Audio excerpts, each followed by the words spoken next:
আসসালামু আলাইকুম। নিউজ প্রোটোকলে আপনাদেরকে স্বাগতম। আজকে আমরা জানব বিবাহিত মহিলাদের মিসেস বলা হয় কেন। মিসেস শব্দটি বিবাহিত মহিলাদের জন্যই ব্যবহৃত হয়, কারণ এটি উল্লেখ করে যে মহিলা বিবাহিত এবং তার স্ত্রীত্ব স্থিতি রয়েছে। এটি একটি সামাজিক প্রথা যা বিবাহিত মহিলাদের শনাক্ত করার উপযোগী হতে পারে। মিসেস শব্দটি সাধারণত পুরুষের মিস্টার এবং মহিলাদের মিসের সাথে সম্পর্কিত। এটি প্রাচীন সংস্কৃতি এবং সমাজের পরিবর্তনের একটি প্রতীক।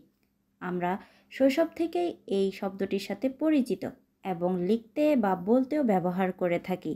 আসলে এটি মায়েদের নাম নেওয়ার সময় অনেক সময় মিসেস বলতে হয়, কিন্তু এর পূর্ণরূপ কী তা অনেকেই জানেন না। এবার এই প্রতিবেদনের মাধ্যমে জেনে নিন যে মিসেসের পূর্ণরূপ কী। আপনি নিশ্চয়ই দেখে থাকবেন বিবাহিত মহিলাদের নামের প্রথমে মিসেস শব্দটি ব্যবহার করা হয়, কিন্তু এর পূর্ণরূপ সম্পর্কে অনেকেই অবগত নন। আসলে অনলাইন সোশ্যাল প্ল্যাটফর্মে কিউরাতে এ বিষয়ে একজন জানতে চেয়েছিলেন যে বিবাহিত মহিলাদের মিসেস বলা হয় কেন বা এর পূর্ণরূপ কী। জানেন, এই প্রশ্নের উত্তর দিয়ে অনেকেই নানান মতবাদ দেন। কেউ কেউ লিখেন ভদ্রলোককে বোঝানোর জন্য ইংরেজিতে মিস্টার শব্দটি ব্যবহার করা হয়, যাকে সংক্ষেপে বলা হয় MR।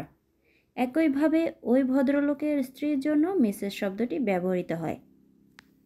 যেহেতু ভদ্রলোকের স্ত্রী স্ত্রীলিঙ্গ, সেই হিসেবে মিস্ট্রেস বলা হয়, আর এই মিস্ট্রেস শব্দটির সংক্ষিপ্ত রূপই হচ্ছে মিসেস। যদিও মহিলাদের ক্ষেত্রে মিস্ট্রেস শব্দটি ব্যবহার হয় না, তবে অক্সফোর্ড বা ক্যামব্রিজ অভিধানে স্ত্রীর জন্য ব্যবহৃত মিসেস শব্দটিকে সংক্ষিপ্ত রূপ বলা হয়েছে। যাই হোক, মিসেসের তেমন কোনো ব্যাখ্যা পাওয়া যায়নি। Report news protocol. ধন্যবাদ এতক্ষণ আমাদের সাথে থাকার জন্য।